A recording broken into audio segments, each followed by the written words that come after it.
அத்தனை செல்வமும் உன்னிடத்தில் நான் பிச்சைக்கு செல்வது எவ்விடத்தில் வெறும் பாத்திரம் உள்ளது என்னிடத்தில் அதன் சூத்திரமோ அது உன்னிடத்தில் ஒரு முறையா இருமுறையா பல முறை பல பிறப்பெடுக்க வைத்தாய் புதுவினையா பழவினையா கணம் கணம் தினம் என்னை துடிக்க வைத்தாய் பொருளுக்கு அலைந்திடும் பொருளற்ற வாழ்க்கையும் புறத்துதே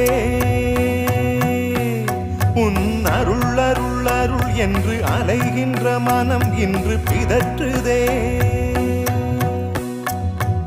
அருள் விழியால் நோக்குவாய் மலர்பதத்தால் தாங்குவாய் உன் திருக்கரம் என்னை அரவணைக்கும்